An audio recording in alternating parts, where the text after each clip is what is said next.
It's alive. Oh, it's alive. It's alive. It's alive. It's alive. I see dead people. Hot shit. Here's Johnny. Stop. We have such sights to show you. Bring the motherfucking ruckus. Fuck you too. That hasn't been in the intro for over 100 episodes.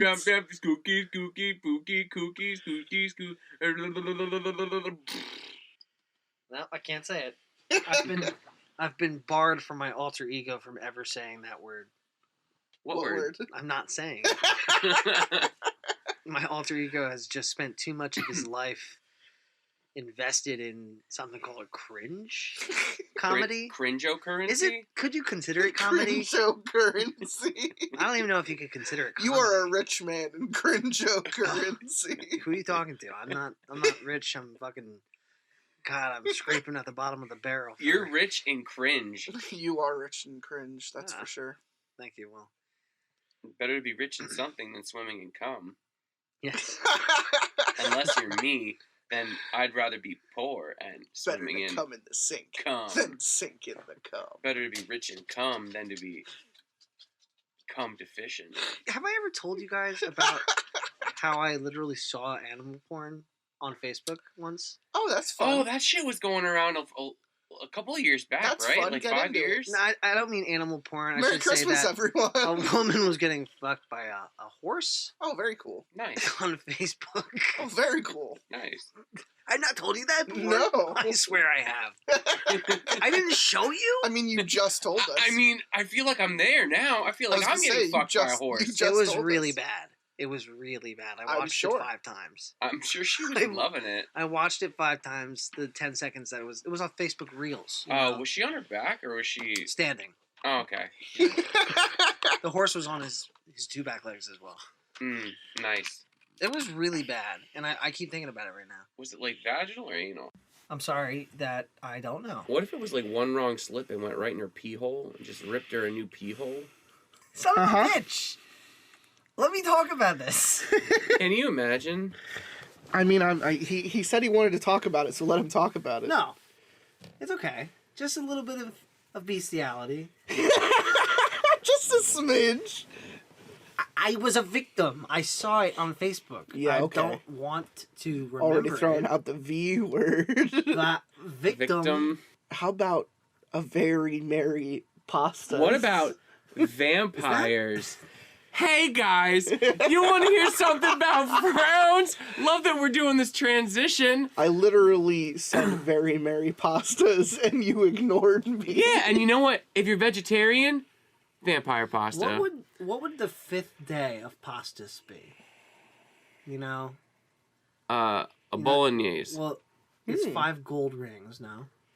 There's Yeah. 5 gold rings. Well, what would be the 5th day of... What's the ring pastas? type of pasta again? Tortellini? Yeah? Yeah. Yeah. I'd be okay with that.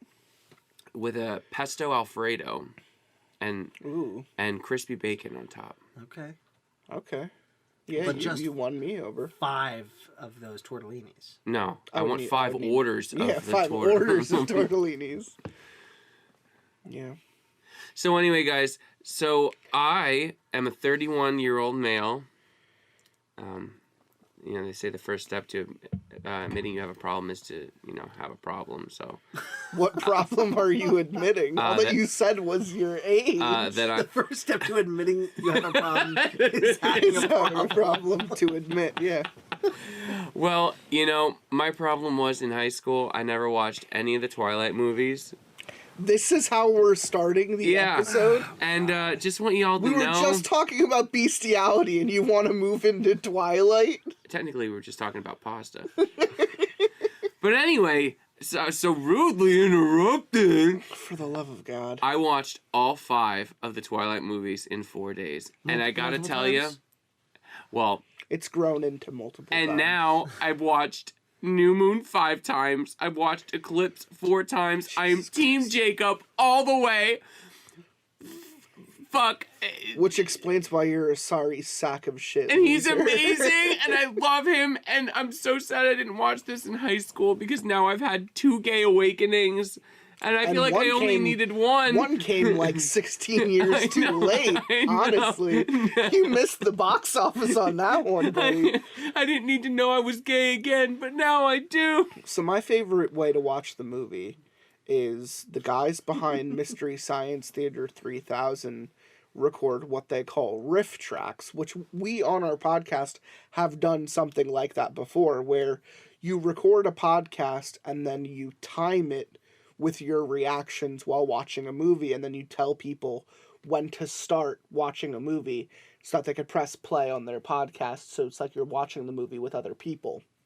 And what they've done, the Mystery Science Theater guys, is they recorded their reactions to all of the Twilight movies, and they just have so many wonderful jokes as the series goes on that they just repeat time and time again because it keeps happening.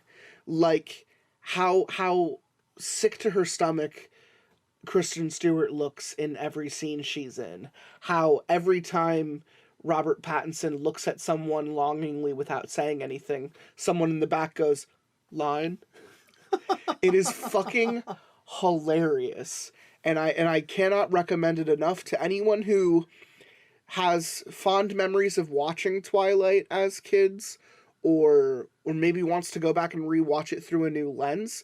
Highly recommend downloading the riff tracks of Twilight and rewatching the series, because they are fucking hilarious. The furry jokes with Jacob, the gay jokes with Edward, like in the scene in the first movie where that apple falls off the tray, he catches it with his foot and kicks it back into his hand. He just goes, I'm gay. It is so fucking good. And it makes the entire series worth watching from a completely not serious standpoint. But while not being serious about it, I do love it the way Twilight fans do. I have no problem admitting that I have a very emotional connection to the Twilight series, because it's one of the only things that, like, without a doubt makes me smile. Like, if I'm ever in a bad mood, if I'm ever having, like, a rough day, like, even my girlfriend has noticed, like, I will just put on the first Twilight riff tracks because it is just so fucking funny that it always makes me feel better. And like I have that type of relationship with the material now, and like I don't have that relationship with like barely anything. Like I used to love Star Wars to death, don't anymore. Lord of the Rings has kind of been bastardized as well. Every time I listen to the music, I want to go back and rewatch the series, but I don't want to lose 20 hours of my life. Well, Stuart, this is a high-class joke that Captain has constructed here to make fun of Twilight. I fucking love Twilight, dude. And something else you can do if you don't want to do the riff tracks, just literally watch all the scenes with Jacob Black in it, and you'll also feel very good. Taylor Lautner is an absolutely awful actor. And you know what? He is an absolutely sexy stud muffin. Not anymore. All right, I'm gonna give them. He's still kind of cute. I follow him on Instagram. I'm gonna give them a third option, because the third option is not Twilight. No. It's to your sentiment about needing something to just not something recurring. Just a short, for me, it's a short and sweet thing that just really scratches that itch. Just makes me actually happy. Like when I watch it every time. Okay. Cringe. Nope. It's Attack on Titan abridged. Oh, okay. Yeah, no. Similar notion. It's like 23 minutes of just the best lines of anything. It's someone taking something that already exists and pantomiming. Basically. It is so good. Yeah. I've seen a lot of abridged anime. You even got me to watch which one was it? the you got me to watch one of the abridged series. What one was it? The one where they just Full make Metal? fun of it. Full Metal. Yeah, Oh no, it was Black. Was it Black Butler? that might have been it. That's where my name comes from. That. There you go. Yep. Abridged? What's wrong, you You're little being a real boo-hoo? Frowns McBooHoo. Yep, that's where it comes from. Wow. That's where it why I came was thinking from. about it. That's where the name comes from. And that just came full circle. Yeah. It just came in a full circle. That's really, I'm glad I We did that. came in a circle that I'm was a full circle. of cum. I'm a cummy circle. God damn it. Yeah, me too. Yeah, me too. Me too, guys. Nice. This is an interesting episode because we are on I think the 10th Christmas episode ever recorded. But the funny thing is, the show has only been going on for 6 years. So why do we have 10 Christmas episodes? That's a very good point. The answer is because we're retarded. And Christmas. there's no other way around it. Listen to Frowns when he says Christmas. it's because we're autistic. Hey guys, it's Christmas. So what we've done is create this terrible loophole where every year I think we feel the necessity to record an awful Christmas episode because we've done it every year. Christmas. So it's just a tradition at this point, Yeah. I think. Fuck it. Whatever. You're still gonna fucking listen. Who gives a shit? You can call it Kwanzaa if you want. Happy Kwanzaa Christmas. So Frowns hasn't been here for a while, It's but been a long this time. is what he wanted to do with his evening. I shipped up to Boston and then I shipped back down for Christmas. Tenron Otrin is also here with me. Barely. I'm And hanging on. He's by a in that thread. cum circle right now. he was drawn into this madness because of his attendance with last year's Christmas episode, which was also a kind of juncture for us in recording Christmas episodes because we had never done it with anyone else. We hadn't. So We broke- wonderful for you to join us again with your Christmas variant. A very merry Tenron. And do you have anything you want to share? Well, a very merry Tenron and a happy Otrin, Whoa! which is a really serious How medical comes you condition. don't have anything fun to say about your name? What do you want from me? Everything. Do I have anything fun to say? Yeah. I don't I could know. think of Do you- something fun. Do you want to cry, boy? Do you want to cry? You did tell a really fun story at dinner that I was wondering why you didn't Oh save my it for the God, That's not podcast. even important. It's not important that I got catfished. And you know what? It's not important that I still think after weeks I hilarious. still smell her. So long story short, I still smell her. don't It's raw BO. dog a It's catfish. BO. And I would never condone what I did to that girl. Destroying her pussy. That woman. Honestly, Yeah, you it was not that great. yeah. Uh, It's like when you're on your way to go glamping and you stop by a trailer park. like, I don't think that I should have that much power. You know what I mean? Like, to just go on my phone and get catfished like that. Like, Yeah. it's a lot of freedom. Oh, for- it could for- happen. It could happen to anyone. It's It's not a- just you, my bud. Like, It's a lot of freedom for a young lad like me. I It's a think little I've dangerous told- out there. I think I've told the story on the show, but like, I've been catfished multiple fucking times. It happens a lot in this kind of digital day and age. Like, you don't have to feel like you're on the outside of some circle that everyone's pointing and laughing at. I think like people get away with it like pretty easily nowadays. Like, I'm honestly surprised you didn't get catfished sooner. Tenron, you're a goddamn freedom fighter. I've made a difference. He did. To her Made a difference. to her 1-star broken down trailer Hey. trash pussy. She got laid.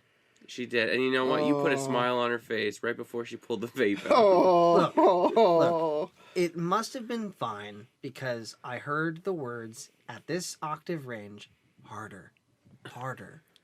And I said to myself, Harder. oh my God, you crazy son of a bitch, this just might work. And I finished like 20 seconds after You she son of said a bitch, that. I'm in. You son of a bitch, I'm in. I know what I must do, I but I don't was. know if I have the strength to do Dear it. God, Harder. Okay. Harder. dear God, More. dear More. Harder. More. dear Yeah, God. only terrible Star Wars sequel lines will you know, when I be watched this, acceptable to compare this situation to. After I watched this, I thought a really good horror movie on Netflix. I didn't Yeah. tell you about this. Okay.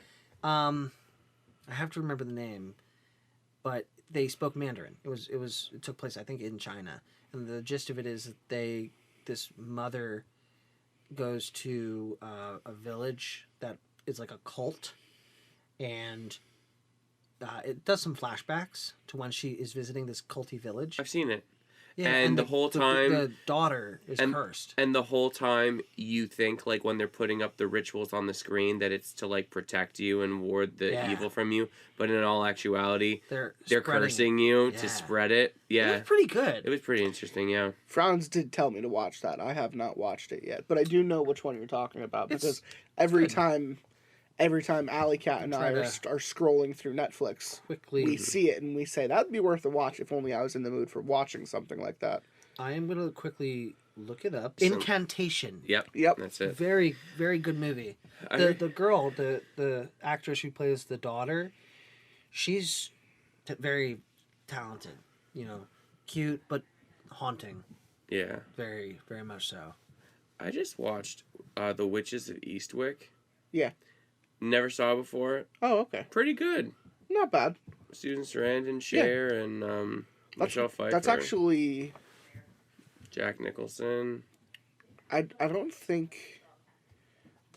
I think someone I know really likes that fucking movie. I think it's Cannibal Siren. I think that might be one of her favorite movies. That was good. I also saw Men recently.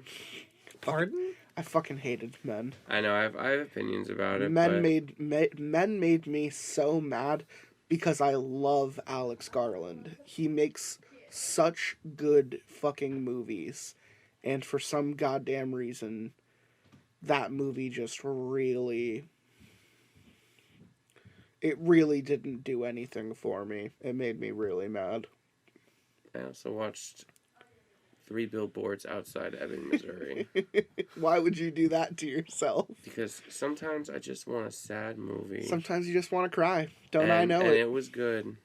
And Don't I know it? And let's all just say a little pre-prayer for The Whale For The and Brendan Whale. Fraser's. Because we're all gonna sit future. down with Call Me Ishmael and harpoon ourselves to the couch Yeah, and fucking blubber that's the end of the movie. You are like the a bunch whale. of little babies. Yeah, I am a whale. I am- Thanks. Thanks, bud. the whale. I watched Thanks, buddy. I watched a I watched a bootleg copy of Why are you here? Because I'm queer. Get used to Oh, it. God damn it! I allow this to happen. You did. What I watched- bootleg did you I watch? watched a bootleg of Will Smith's 7 Pounds, and at the end of the movie, where he donates his body parts, the one woman gets his voice box, and she goes, "Keep my wife's name out of your your fucking fucking mouth." And I said, "Damn, this is a good bootleg." That's a- so good. That's a good one. You ever seen 7 Pounds? I actually do like that movie. Yeah, sad. It's very sad. Have you ever seen it? I heard it's I just, very good. I just spoiled it, but It's okay. He literally weighs 7 pounds, and It's about a man who weighs 7 he's pounds. a medical correct. marvel, and nobody knows how he's like living, and he's just like instead of trying to live. Correct. It's like, That's the exact. That is the exact. dude, you premise weigh that of much the at movie. birth. Oh my god. Why aren't you making these movies? all right. The opening scene is him having sex, and like his fucking spine breaks. Oh my lord. She's like riding him, and just like All right, I'm not entirely sure what's going on thinking about this. Just It's like goes the to Curious Case of Benjamin Button. God, that movie sucked. It really did. What What was an interesting concept done so terribly for a movie. What was so curious about his buttons? There you go again, doing what you do best. Oh, that old No. dog of mine. Gotta put her down. Take her up on the shed, put her Two down. between her eyes. That a girl. I think that the people who made Curious Case of Benjamin Button were definitely part of the church. If you catch my meaning, sir. Oh, Old men. they know their way around an older boy or two? You catch my meaning, sir. They were part of the Catholic faith. Ah, so they are familiar with, My bleeding hot anti-Catholicism is coming through now in the podcast, taking on this persona of some... Yeah, what a white Christmas indeed. It's not even about Jesus. it's about the Easter Bunny! It's about some goddamn Roman emperor Who won eggs, That's exactly what it's about. and on the third day, Eggs. he hippity hopped and gave us eggs. Happy Halloween, he said. Halloween! St. Patty's Day! Yep, that's what he said. Because he turned the eggs into beer. He made the frogs And the gay. emperor's name was Al Pacino playing Satan. God Say damn it. hello to my little friend! I can't do an Al Pacino, but that's okay. You know what I can do? I thought you said he was our guest on today's episode. I'm Jack Nicholson, and I'm Al Pacino. See, I'm Scarface. know you had Al Pacino on your podcast. Wow, pretty good, son. Because she's got a great ass. Because she's got a great ass. You know who else has a famous great line. ass? Speaking of, hey Medea, Hitler. Couldn't You even follow through with it.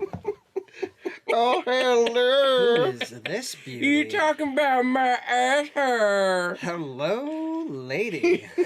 Let me tell you what, Hello, nurse. m'lady. I said lady. I said lady. We're I gonna did get not him- say that. We're gonna get him to be cringe at one point in this episode. I swear to God, we're gonna get him to be cringe. All right, it's done. No.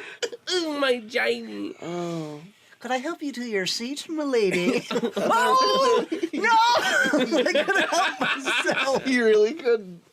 It came out naturally, just like Frowns. I couldn't help but notice. Oh, I did. I couldn't help but notice your eminence, your beauty, milady. Please stop. Please, now that I opened better the watch it, door, white I boy. wanna- Keep talking I about wanna me like close that. it. Oh, just like Frown. You want me to squeal like a pig? Perhaps I could steal a kiss, perchance? This has been the most chaotic 24 minutes I've ever recorded. Squeal like There's a lot pent up. And we recorded fucking... There's a lot pent up. I got something. We're pent up. hot, hard, heavy. Our tits, our nips are out. We could cut glass.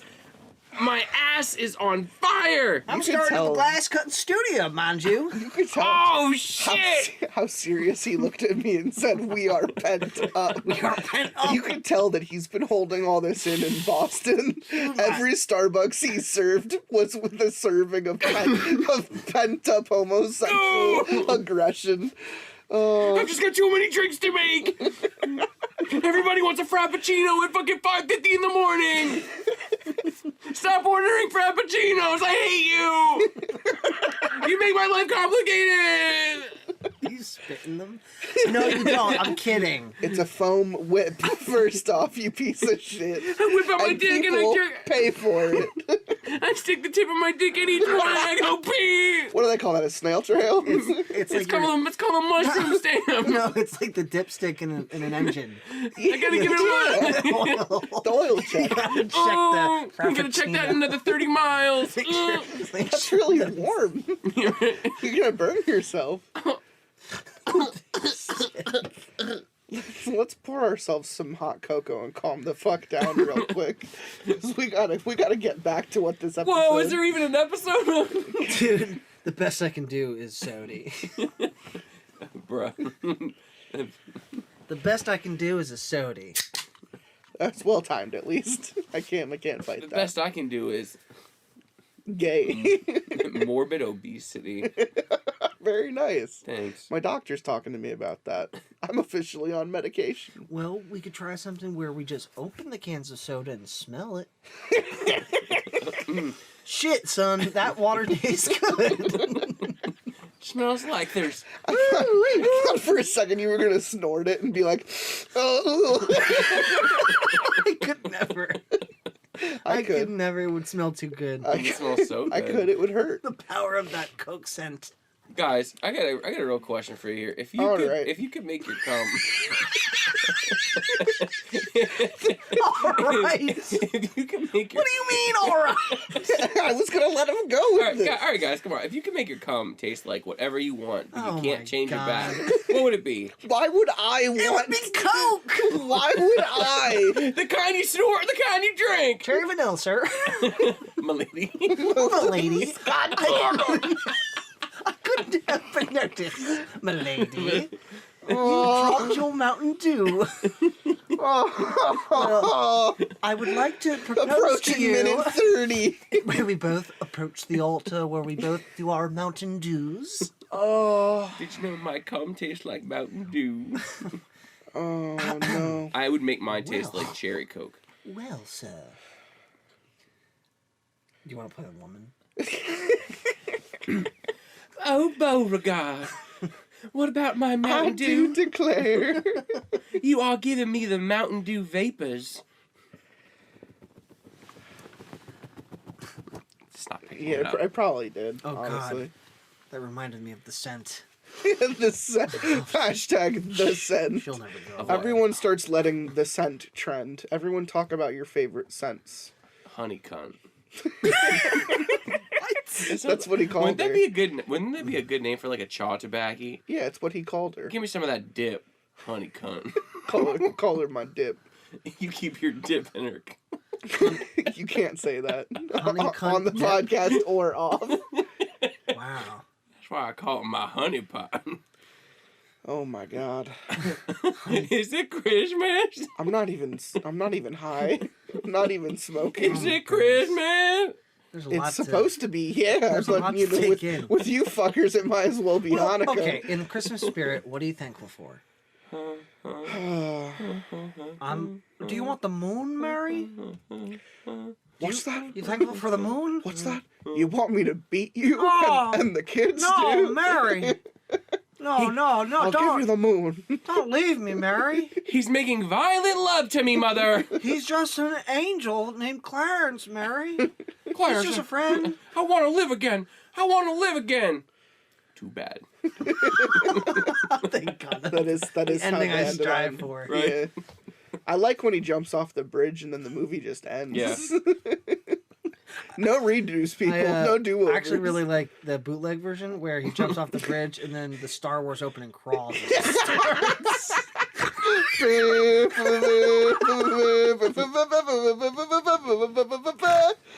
See, I like the one where Clarence and George have a Duel of the Fates plays. They like duel it out on the bridge.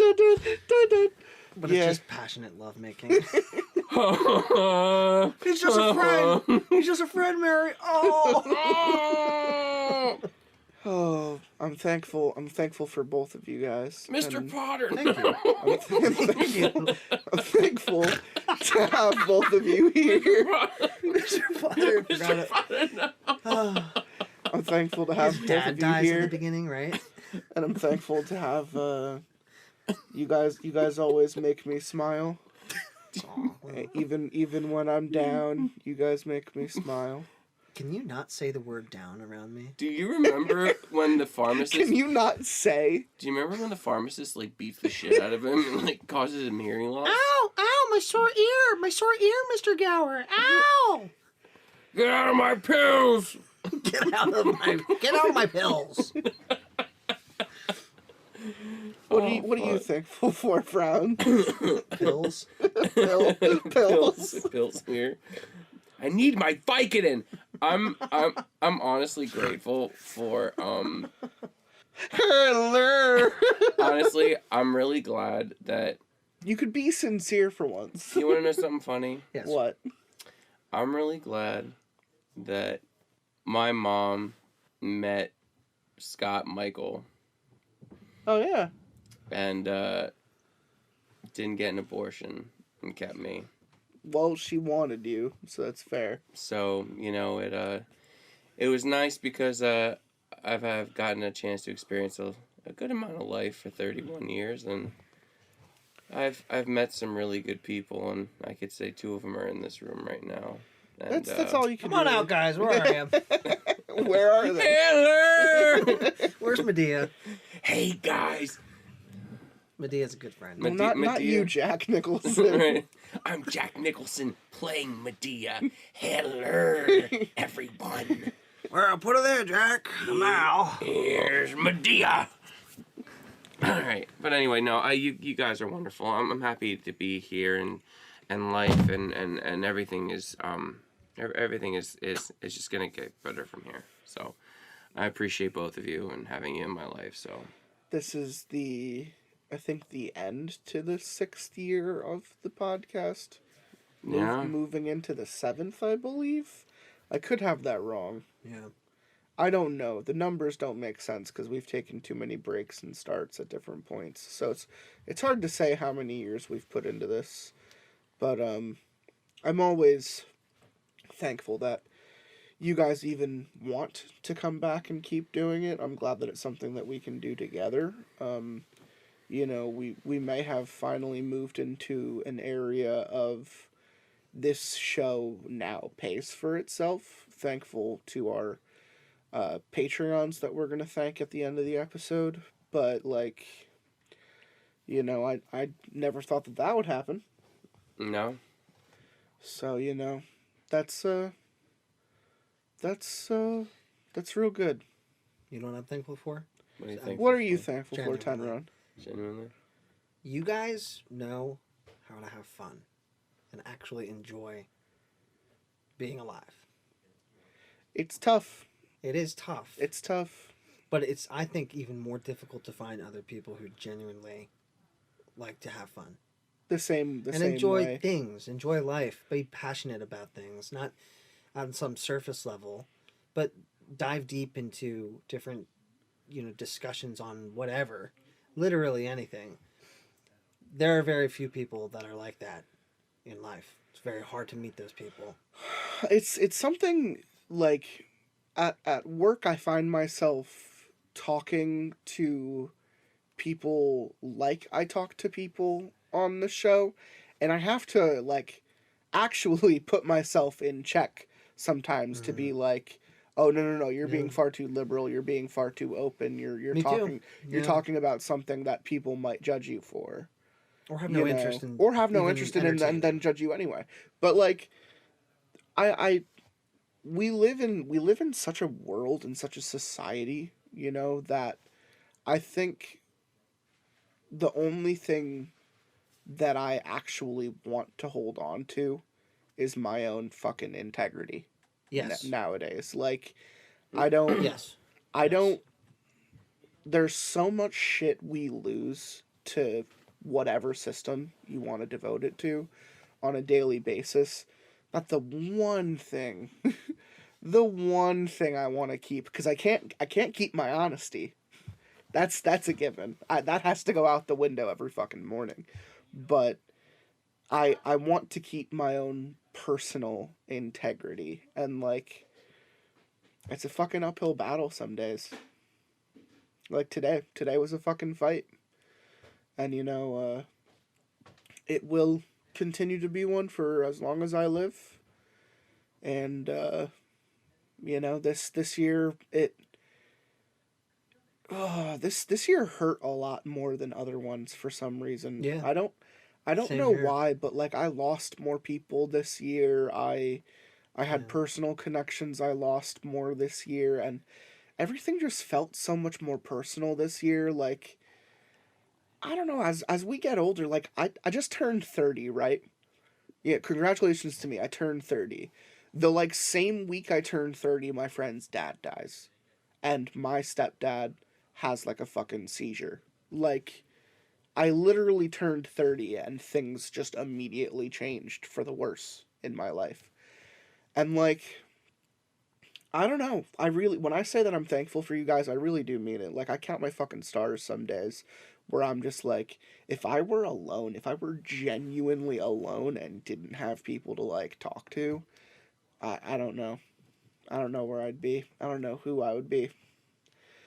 And I it's one of those things that you have to kind of look in a mirror and tell yourself, like, it'll all be worth it one day. You know, you'll get somewhere where you're content and you're happy one day. But like, I'm being serious when I say that. Like, if we're capping off this year fucking sucked. Yep. Are we in a collective agreement about that? Yeah. Did you two, in your experience of this year, this calendar year, did you feel like you learned the most in any one year this year? Not necessarily. I had the points where I learned, quote unquote, where I took like value in my informational growth. I'll rephrase the question, and not the most, I'll say just learned some of the deepest lessons. Unfortunate lessons, if anything. I don't know. For me, what I learned this year is that shit is just like unfair. Yeah, it could be also not, like, it could be either like, negative more so or this year. positive connotation or neutral. I'm gonna say negative. I learned that hurt comes from different places this year. Never say and comment in front of me again, please. And I didn't like. I didn't I'm like not down with that. learning that this year. Like I don't know. Like I there were other years where I felt growth. You know, where I felt that things were moving in a direction of, wow, I'm really seeing new things and I'm learning new things. That wasn't this year for me. Like, it could have been. It might have even should have been on paper, like, with the experiences I had this year. Like, maybe it should have been, but it wasn't. And I think Frowns probably agrees with me in that regard. Yeah. But yeah, I think, like, we all have to remind ourselves, and like I'm speaking to everyone who listens, like, we have to remind ourselves to depend on the people around us and keep ourselves in check and hold ourselves accountable and really just try. I think try is probably just a good word. Just try your best. Try to do what you can. And keep trying. trying. To meet some minimum. Just try. Because the minute you stop trying, shit just, it goes bad. Yeah. Fucking tryhards over here. Am I trying hard or am I Oh, fuck. hardly Even the try guys had a hard time this year. Shit. I don't want to try hard, Daddy. I don't know what to say. I don't know what to say to that. He's literally rubbing his nipple. Alright. And I want you to try hard painting me as a French woman with a hard on. This is the A heart of gold. This is like the 10th time in like the 20th year I've known you. I refuse to paint you like a French girl. But what if Did you hear? come in buckets? Did you hear that? James Cameron actually wants to come out with science on why Rose could not fit Yeah, I saw that. Leo DiCaprio on that door. He's like, will people stop fucking bringing this up? It's because she's got some childbearing hips, and there was no room. at the No, end. it's gonna have something to do with balance. The only person that could ever answer that question without ever answering it is a philosopher. Yeah. There's no room. Did Jack really need to get on there? There's no room at the inn, Mary. Sorry. James would shoot you. James Cameron would not blink before firing a bullet at the first person who said that to him. Oh, anyway, Did Rose need to be on there? we Have we thought about that? we are we're seeing the highs and lows of Christmas already, and I think we're gonna experience some highs and lows reading the stories on today's episodes. I think we're going to experience some lows and lows. Some lows and lowers. And blows. And hoes. And Ho, ho, ho. And I'm ready. Ho, her. I'm ready. He says he's ready. So let's see what we got Are for you him. hard? I've never been softer, sir. Get out. Get out! Let's see what we... Yes, sir. Guys, Oh, it just I tastes just wanna like let you garlic. know, nobody makes me more hard I don't want to hear the than end of that sentence. than my bang bros right here. I have a problem. Let's not talk I'm just about gonna it. leave it at that. All right. Here's the one we're gonna start with. Okay. Which we're gonna start with the bottom of the barrel. Which is the Santa the Santa at the mall, which I know we all can relate to, because malls are still a thing we go to. And yep. Can I read this in a David Attenborough voice? You can read this however you want to read this. Wow, I don't even Tenron. get that privilege. The Santa at the mall. Sarah walks up to the lane of snow, her little guy gripping her hand firmly with his tiny fat fingers. He looks up at her and gives her a toothy grin, his lips giving way to small white teeth barely poking through his gums. She looks down and smiles back before walking into the sparkling white-lined maze. The white walls of the mall shine around them, a sheen of light reflecting off the linoleum. Sammy gazes around in wonderment at everything around him, the glistening silver lanes, the tinsel on the tree, the shiny linoleum flooring, and the presents and gifts stacked high around the throne. Throne. She looks up, sizing up the line in front of her, but is snapped out of this by a tiny voice. "Uppy!" it says. Fuck. All right, Danny DeVito. She looks down, seeing her son craning his neck to look up at her, arms outstretched. Uppy. Uppy. Uppy! Child that said that. His tiny hat nearly falling off. He was so cute in that red Santa hat. Yep. Stopping by that dollar store on the way, no matter the temperature, was a great decision. He looked so cute in the photos. She bends over to pick him up, hugging him tightly to her chest as she stands back upright. Her son rests firmly on her shoulder, eyes darting around the place. The tinsel glistening on the branches of the large Christmas tree, the giant candy canes, nearly glowing in the shine of the overhead lights. It must be so nice to be a child, to take in the world. Ah, the loss of innocence. Did you say the loss of innocence? I thought. I think Danny DeVito's like motorboating mom's tits right now. Giant bazongas. Oh, give me that uppy. You guys are gonna make me pass out. I can't. I didn't mean. I thought it was just some haunting character. Well, it's there now, so now you need to voice him like that. Okay. She looks ahead, the man in the red suit drawing ever nearer, another screaming child being carried off his lap. She notes that the Santa hasn't been doing so well, but dismisses it as something like a bad smell, or the flashing of cameras that's making the children upset. That smell. We know That about smelly bad smell. That No smells. Smelly. Sarah didn't want her little tyke to go up there screaming, but the way he looked up at the Santa, wide-eyed and joyful, she couldn't let this pass. Maybe that Santa's shift would end by the time they got up there anyway. Maybe her little Sammy would get a different one. Sarah looks up. Another screaming child being carried off, their face twisted into a scrunchy shout. The Santa adjusts his beard, a sour look coming over his face. He reaches his hands up to receive another kid, this one simply sitting there, looking up at him before jumping off his legs and running off.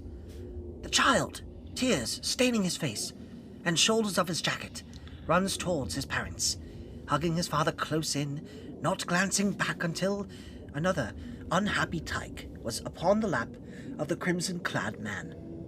He smiled, bouncing the girl upon his knees, before, like all the kids before her, she began screaming. Sarah sighed and put down her little Sammy. Uppy! Uppy, you bitch. No, I literally just put you down. She wasn't sure if she really wanted this for him, to see him go up there just to begin crying. She looked around to see if she wasn't boxed in, and, upon seeing the sea of torsos behind her, each holding up or the hand of their own child, she decided that it would be okay to wait it out. Anyway, her little guy might like old Saint Nick anyway. Well, you use the word anyway twice in the same sentence. Which makes you retarded. If you are thinking to yourself, anyway twice in the same thought, go seek help. Anyway. She holds Sammy out in front of her, giving the 1-year-old... What? This kid is 1? Uppy. Preposterous! She holds Sammy out... Uppy! She holds Sammy out in front of her, giving the 1-year-old a little shake. You don't shake a 1-year-old! Oh my god. No, in no context do you shaky baby. His red and white hat jostling off of his nearly bald scalp. I fucking hate this. This is scary. It's almost over. She picks it up, plopping the 2 big caps straight on his head. It covers his eyes, and he reaches a tiny fist up to pick it back up off his eyes. He smiles, shaking his arm around, and laughs a small laugh. Hey, Sammy, are you ready to see Santa? Sarah said, settling him down. Sammy jumps, maybe an inch off the ground, his open mouth emitting a sound that was partway between a shriek and a laugh, flapping his arms up and down as he shouts, "Yeah! Yeah!" he says, his mother exaggerating the movements. He jumps off the ground, arms outstretched, his little fists raised towards the sky. Sarah laughs a little. She loves this little man, so vibrant and full of energy. I say the same thing about Danny DeVito. She wonders what it'll be like to see him grown up into a child, a teen, an adult, and then she stops thinking about it. Best to live in the moment now, rather than to spend time worrying about the future. She's sure he'll grow up just fine. She stares intently at the ceiling for a moment, before she is quickly brought back to reality by a small tugging at her hand. Sammy's voice starts again, saying a slurred, "Mommy! Mommy!" Just wait until the next line comes. Sarah looks down to see one of the elves, and then down at Sammy and smiles. He jumps up and down with excitement. I'm gonna see Panther! Sammy shouts, his vocal cords straining to make the sound as loud as he can, barely a conversational pitch. The elf picks him up. Sarah begins walking to the child pickup, glitter and false snow crunching softly under her feet. She turns to watch Sammy, her head hitting a pine tree's branch as she does so. Blushing with embarrassment, she steps forward and smiles at her son. Sammy, looking over, smiles back. But the smile fades as he turns to see the scarlet-clad figure sitting atop an icy plastic throne, its garments shining the bright light above its head. Santa smiles, stretches out his arms to greet the little boy. Ho, ho, ho! Hello, little boy. What's your name? The booming voice of Santa called out to Sammy. Tammy! The little boy says, his expression changing. Instead of looking around at the plastic treasures the mall had to hold with one of wonderment, he watched the giant red-clad sphere of a man with an expression somewhere between shock and fear. Sammy, his wide eyes glassily reflecting the large smile, begins to squish his face into a tight screech. He began to flail his arms and legs, kicking and struggling at the elf's hold. Tears flow, little rivulets of water running down Sammy's face, staining his jacket and shirt. His hat falls off his head. An elf scurries in to pick it up. The lady holding him quickly rushes over to Sarah, handing her the screaming child. She hugs Sammy in tight, rubbing her hand in small circles across his back. There, Sammy says, whispering it gently into his tiny ears. Please, please, please, Mommy's here. It's okay. I love you. She walks slowly away from the man, the red suit folding as he greets another child, this one wearing an ugly knit sweater. Sammy slowly stops crying, his tears becoming less and less apparent, his scream becoming less and less loud. Eventually, they fall off into silence, and he begins to close his eyes. His weight drops onto Sarah's shoulder, and he falls asleep. He does so, just as they reach the car. Sarah wakes up with a start. She's in a black room, with a quilt covering her body. No light penetrating the darkness, save for a small electric clock. Its feeble glow is just enough for her to see that she's still in her room, her husband still beside her, sleeping, his soft breath, breathing the only noise in the silence around.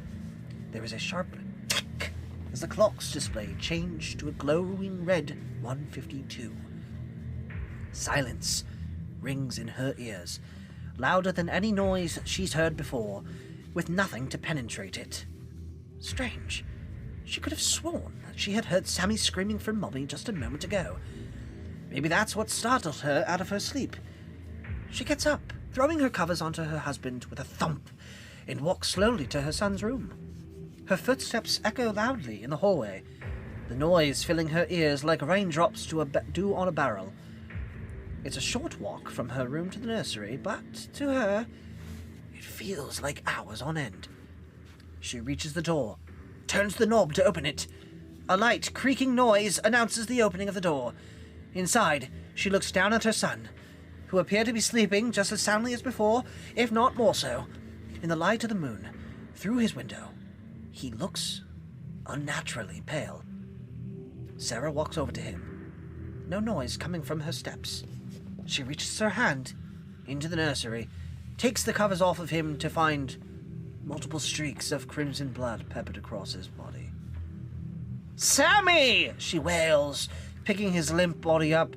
She begins to weep, holding his lifeless form to her chest, hot tears streaming down her face. As she does so, she hears a faint laugh echo throughout the room. Ho, ho, ho. So that's it. The twist of the story is your baby's dead. Uppy! Fucking dead, you bitch. Sammy's final words. So anyway, I started blasting. Apparently there's an alternate ending. I'm trying to see what is different. It's a short walk from her room to the nursery, but to her it feels like hours on end. She reaches the door, turns the knob to open it with a chunk. Inside, she looks down at her son, who appeared to be sleeping just as soundly as before, if not more so. In the light of the moon through his window, he looks unnaturally pale. Sarah takes the covers off him to find multiple slash marks, each seemingly created by a knife of some sort. "Sammy!" she shouts. Picking his limp body up, she cries out, holding his lifeless form to her chest, hot tears streaming down her screaming face. She is too distressed about her now dead son to notice the red-clad man standing behind her, his knife dully shining in the darkness. That was fucking rad. I'm fucking hard. Uppy. I'm wet. Uppy! All I could think about was Mommy, pick me up for your milkies. God damn it.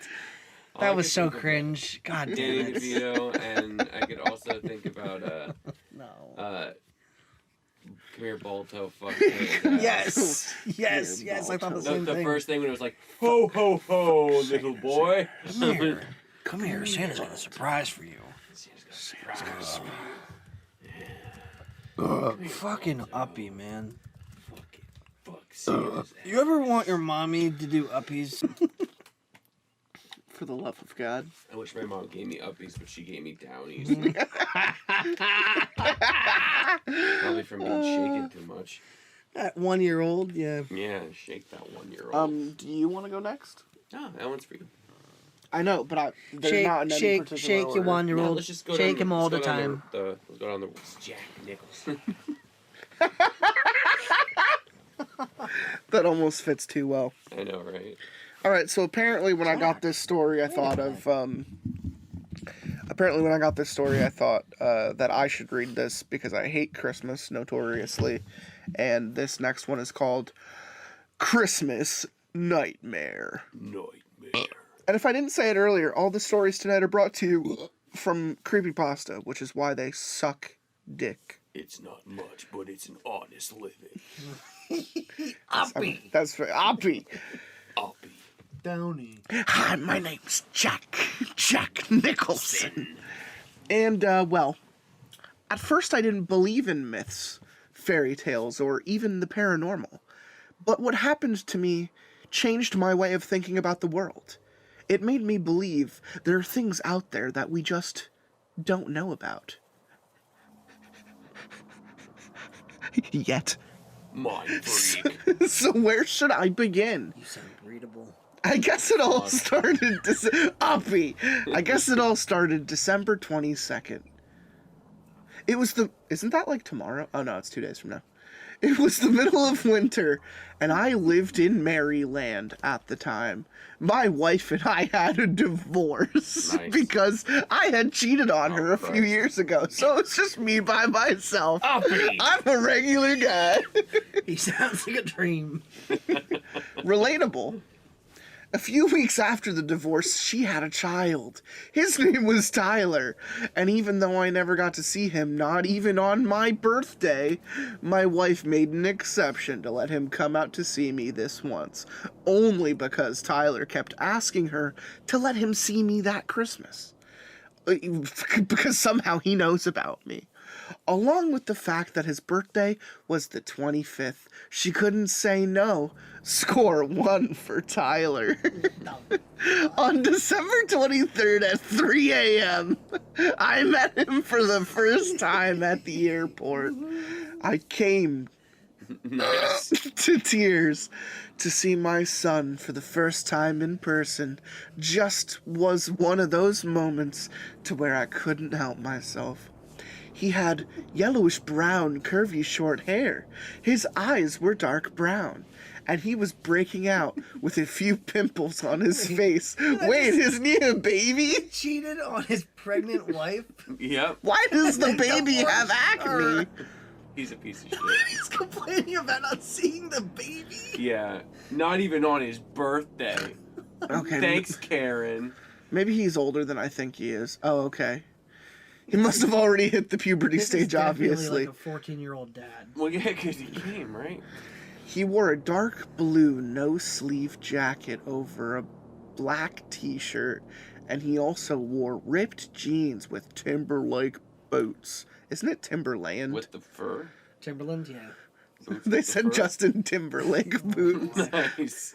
He then came over to me and gave me a hug that lasted for a minute. Gay.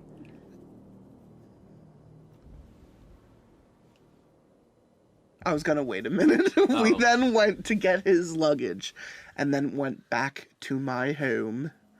As soon as we got inside, I gave him a tour of the place. His room was a little roomy, with a couch, television, and a twin bed. The closet was small, but still big enough to walk in. It was more like a box, big enough to walk in. He seemed... He's uppy. He seemed satisfied with his room because as soon as I showed it to him, he quickly laid down on the bed with a grin on his face. I'll just let you settle in and I'll be in the living room if you need me, I told him. I went downstairs, sat on the sofa, and picked up the remote to watch television. I'm a normal person. I turned to the History Channel because it always had something interesting to watch. This time it talked mostly about sirens and mermaids. For 2 hours I sat there watching it. Then I went to go check on Tyler. I'm a good dad. I opened the door and entered his room. To my surprise, he was already asleep, still wearing his clothes on top of the covers.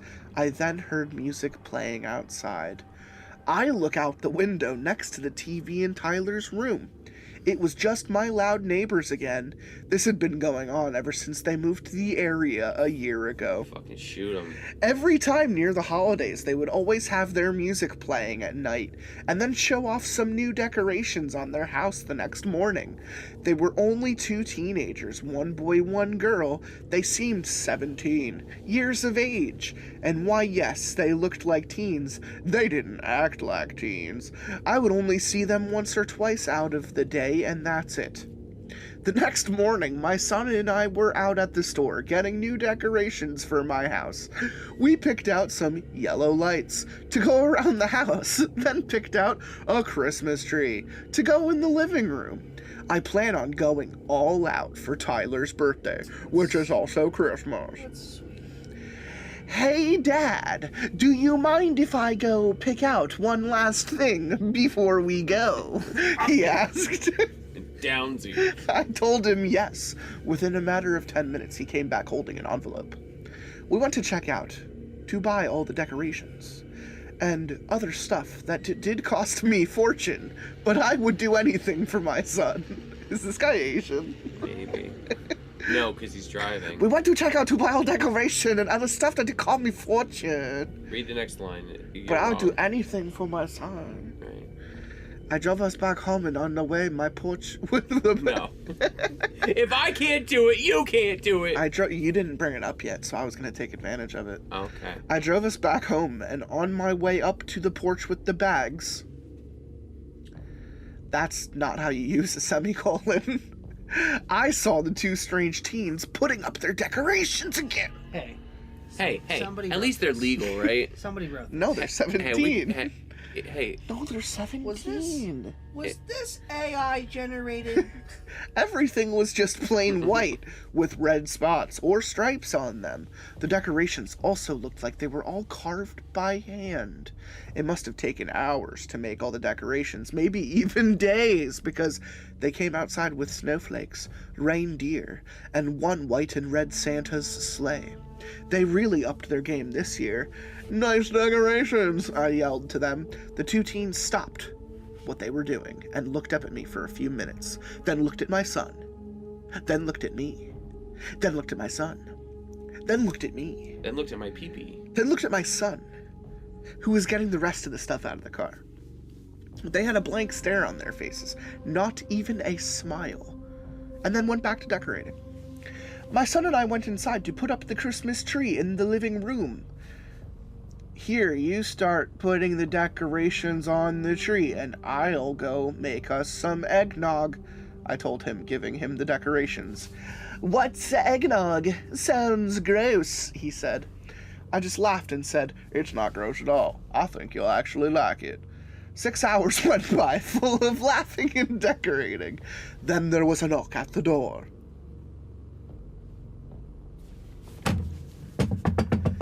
I go to the door and open it, only to see an envelope on the ground. I closed the door and opened it. It read, Dear Jack, my husband and I are having a Christmas party at 10 o'clock tonight, and we wanted to invite you to all the fun. The whole neighborhood will be there. There will be snacks, drinks, and a few party games. Hope you can make it. Yours truly, Mrs. and Mr. Brewster. Hello. Uppy. I then went to the table to put the letter down for a minute. Then Tyler came over to me with a different envelope. Here, Dad, I know it's a little early, but I couldn't wait till Christmas to give it to you, he said. I then opened it and pulled out a necklace and a card. The necklace had a little cross with a ring going over the cross. The whole necklace was silver-plated. Then I looked at the card and it read, Best Dad in the World. As corny as the card was, I gave my son a hug that lasted for 2 minutes. Stuffy? An uppy. Come here, son. You get one uppy. Oh, for the love of God. Foul motherfucker. I then told him about the party and asked if he wanted to go. Sounds like fun. Party of uppies. He's giving everybody up. Let's be honest. You want to go to a party full of uppies, you know what I'm saying? That's true. That's true. Yeah, alcohols are mostly downies, if you know what I'm saying. I told you, never to say that fucking word around me again. Come, Captain. come. All right, I'll drop you off up there, but I want you back by 10:30, okay? I can't go without you because I have some stuff I need to take care of. Can I trust you to go there and come back by 10:30? I asked. It's a half hour at this party. Is this a voicemail transcript?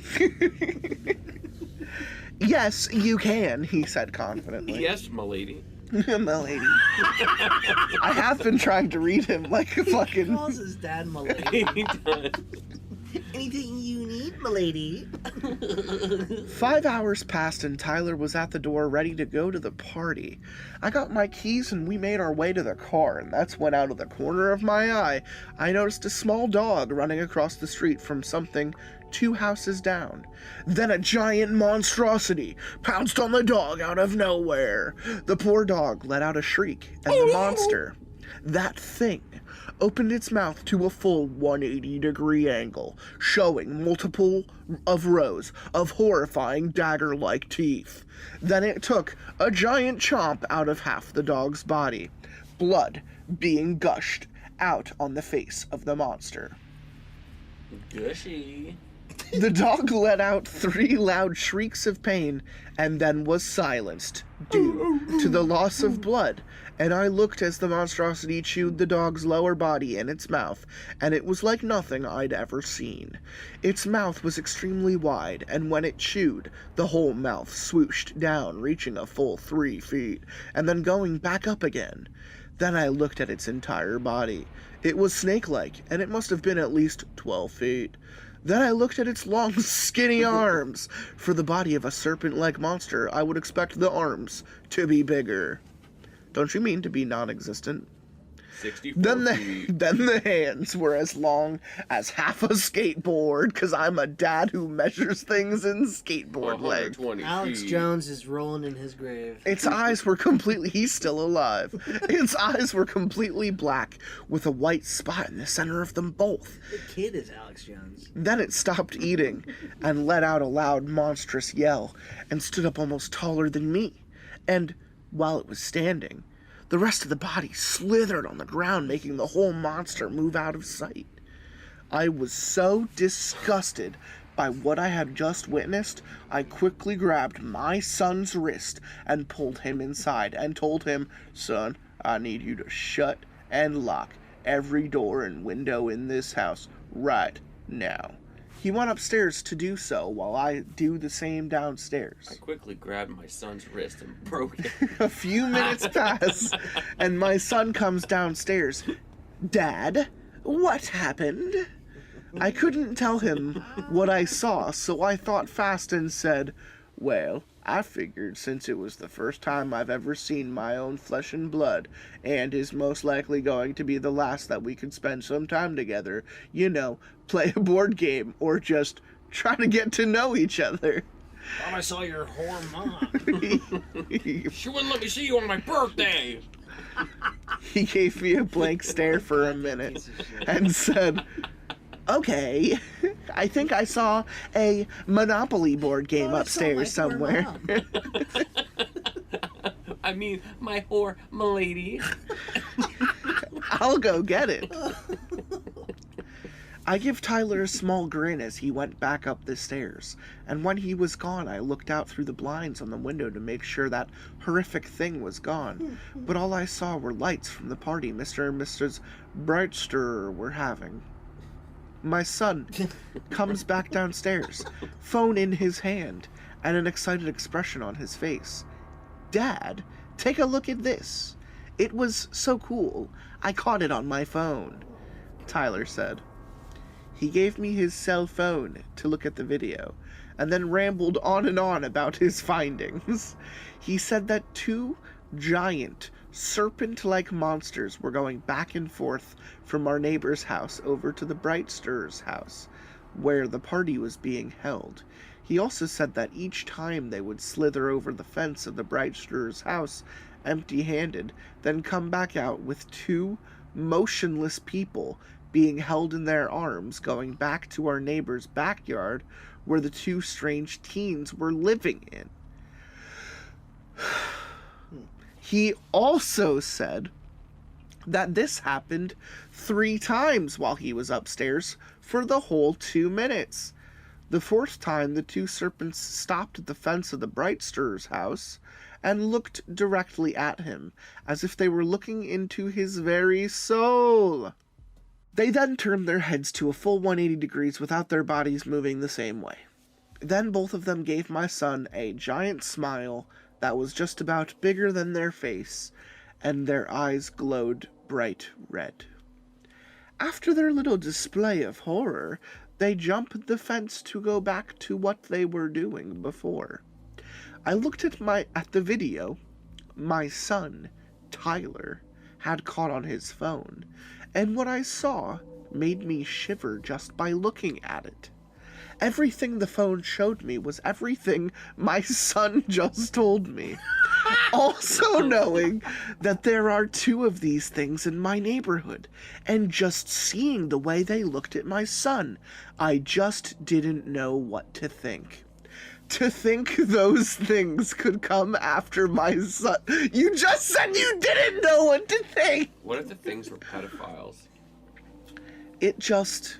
No, I can't even imagine such a thing. I would rather die than let those things take my son away from me. This is cringe. I needed some time to think about what I was going to do.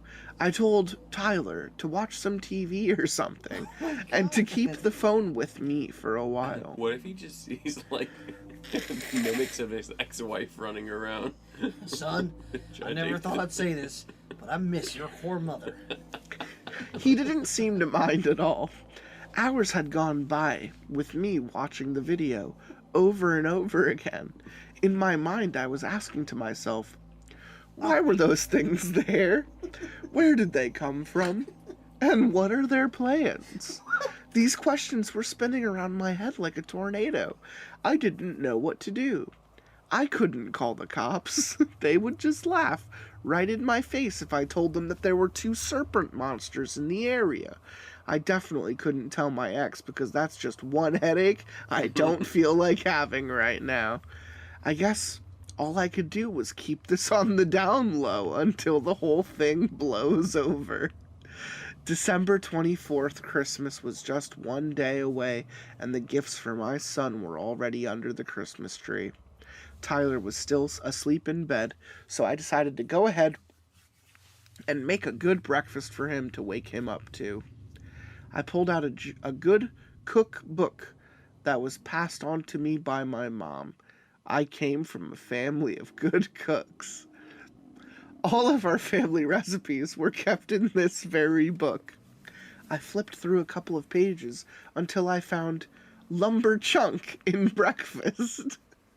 It said on the page, this recipe was made by my great-grandmother, but the year was so smudged, so I didn't know when it was made.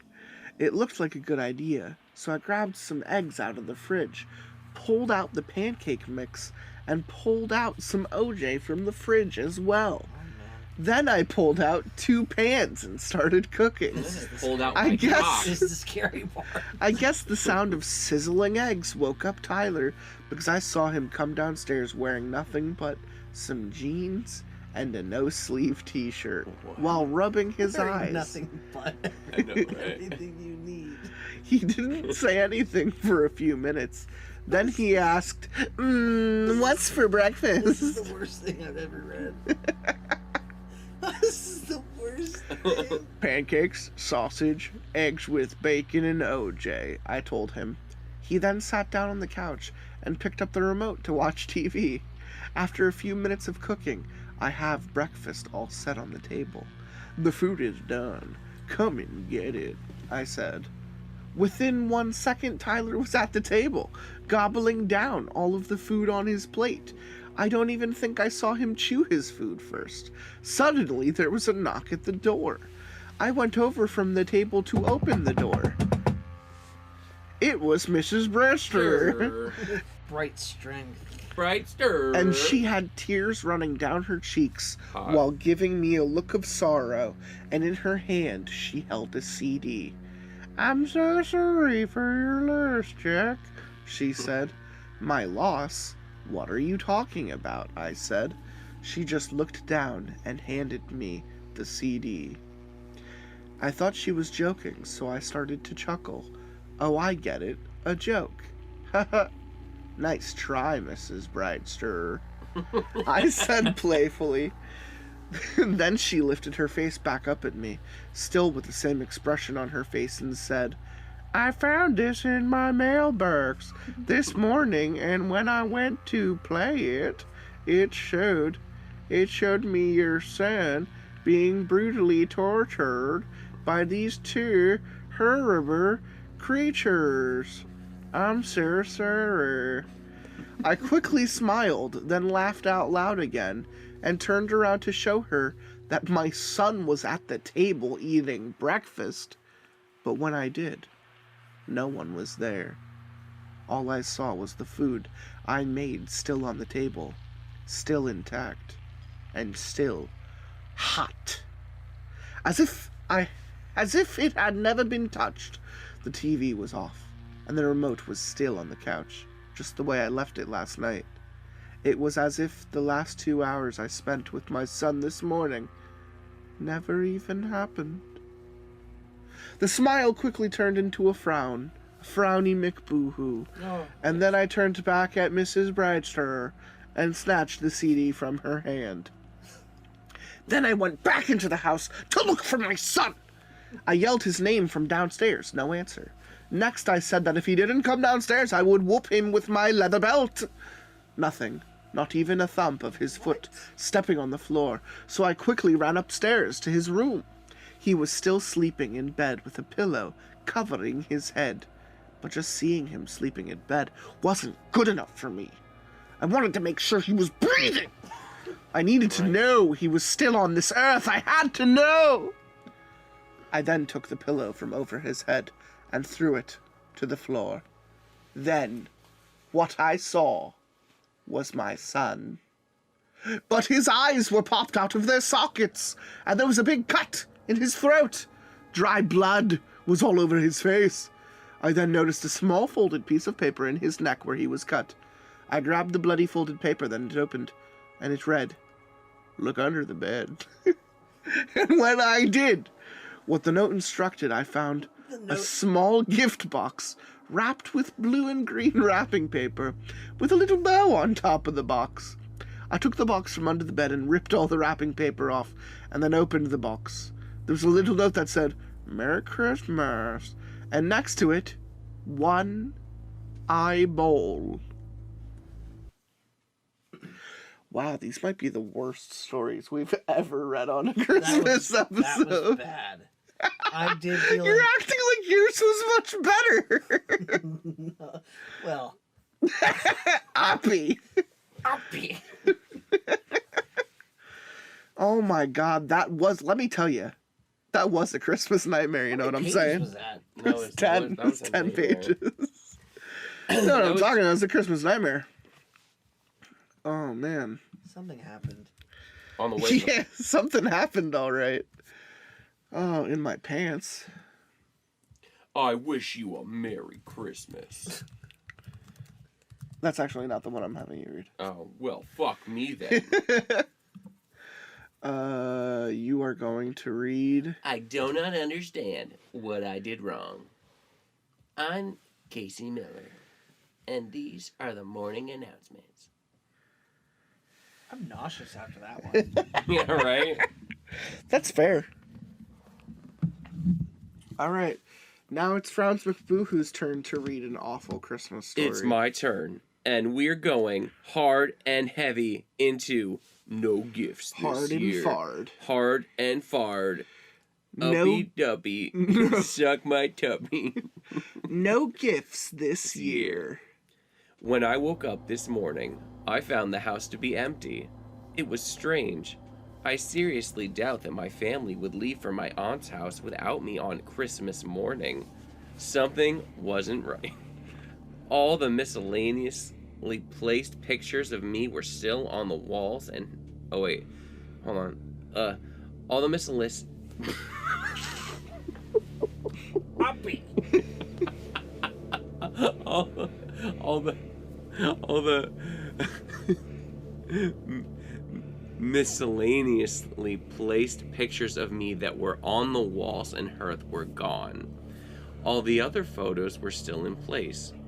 Another thing that struck me as odd was the fact that there were no gifts that, just last night, were meticulously put under the tree this morning.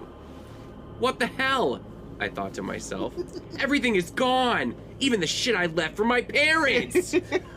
Took a shit under the tree. I even shit! Take that, parents. I even shit under here. Even my bitch ex-wife! Where'd it go? My shit.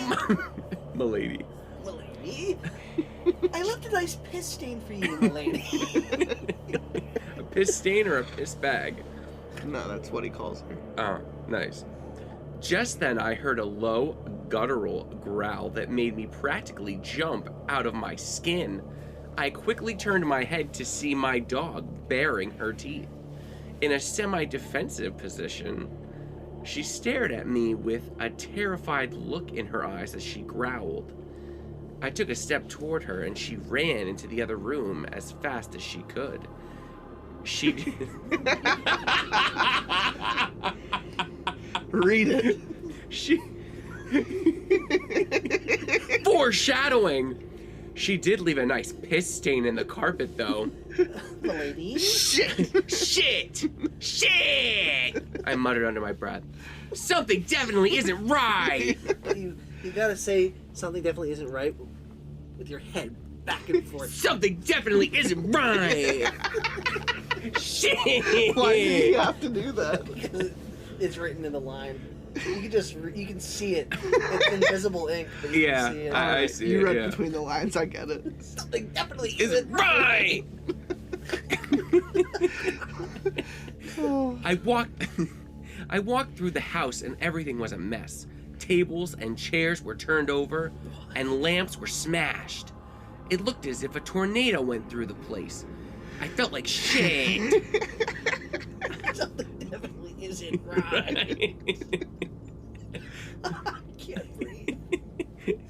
I guess a good analogy would be I felt as Yes, you were reading that right. I guess a good analogy would be I felt as the house looked. Like shit! Right. I felt as if a cement truck had just punched me in the gut. I didn't know trucks had hands! Shit! I went upstairs to the bathroom to wash myself. Something definitely isn't right. I can't breathe. They're so bad. I can't breathe. Oh my god. I went upstairs to go to the bathroom and wash myself. The smell of cigarette smoke and cheap booze filled the air. Fucking jocketch. I had to go and wash the jocketch. God damn it.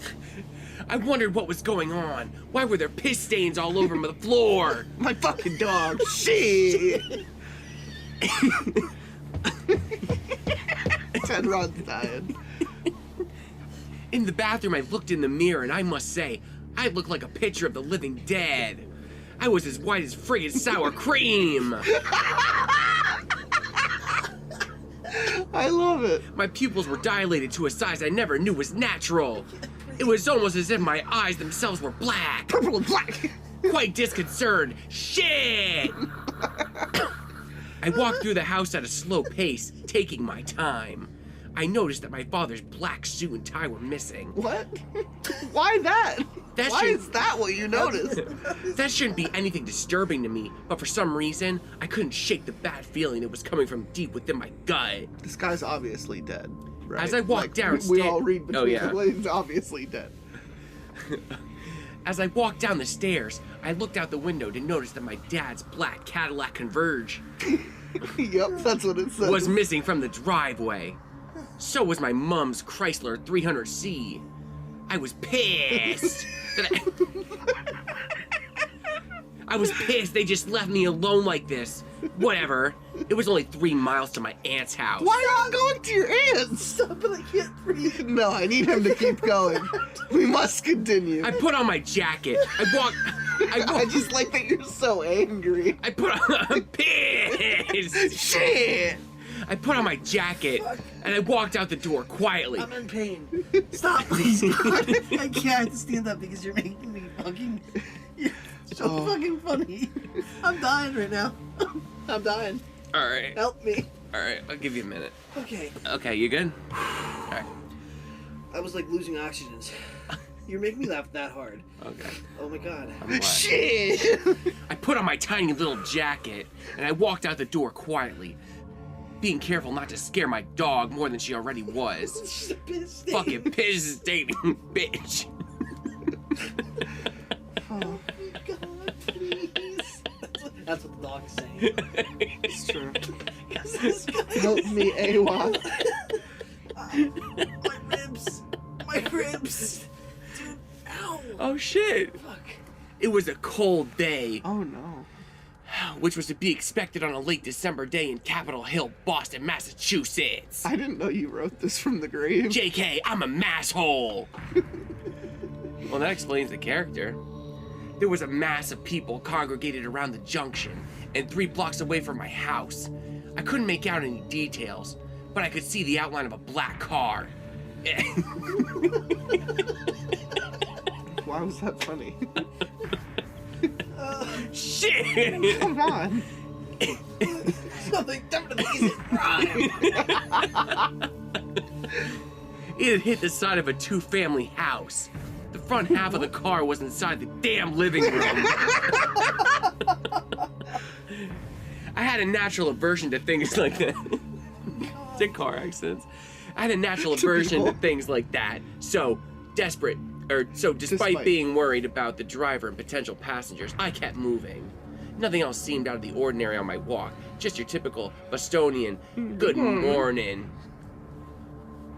Which is a bump on the shoulder and any of the several established cusses, which is accurate. I arrived at my aunt's house about 2 hours after setting off. I thought she only I thought lived you like... said she was close by. Right? Yes, I took my sweet I took my time. sweet time. Shit myself. Looking in the window, I could see several family members, nuclear family included, huddled around the table. I was mad as hell. But then I took a good hard look at everyone inside. All of them had a somber look on their faces for such a joyous holiday. Each person also had a black suit or dress on. By then, my anger had faded, and I quietly walked through the door as opposed to bursting through it, which is all I wanted to do at first. As soon as my foot crossed the threshold, a bright light enveloped me. I felt like I was drowning in the light, and then everything went dark. When I came to, I walked out of my room, and there was nothing under the tree. Both cars were still gone. I was more confused than when I woke up this morning. There was no way my parents would have brought me home and left me there to go back to my aunt's house, so I decided to go back. Once again, I put on my jacket and I left the house. I remember that about 3 blocks away there was an accident, and I figured I wouldn't be a pussy this time and go check it out. The crowd was gone, and there were only 2 squad cars. One was on the corner, and the other was right next to the crashed car. I walked right up to the car and was disturbed by the fact that the cop, eating a donut, and reading the Boston Globe, did not take a notice to my presence despite the fact that I'd walked right by them. I dreaded looking inside the car, and I hesitated for a few minutes. I wasn't going to let myself just walk away, even though I felt like I was going to throw up. I bent over and was horrified to see a bloody pulp of a man that looked just like me pinned down into a seat by the dashboard. Blood continued to roll down his forehead. His hand still clutched the steering wheel, white-knuckled, and a look of horror was still spread across his face. Rigor mortis is a beautiful thing. In the distance, I saw an ambulance cruising towards the cars with lights flashing and the speakers occasionally letting out a beep or two. In a state of disbelief, I rushed around the corner. I rushed around to the back of the car, only to be greeted by the Cadillac insignia. I rushed to the squad car and started yelling at the cop, hoping to get a response. None came. I ran to a nearby driveway and picked up pebbles and started throwing them at the cop's window. He suddenly sat up alert, and he turned his head in my direction. With a quizzical look on his face, he turned his head away as if he didn't see me and went back to his donuts and morning paper. I ran as fast as I could, but I only got a few feet away, and I tripped on something. As I hit the ground and lay there, as a bright white light, exactly like the one before, came over me again. It all came back in a flash.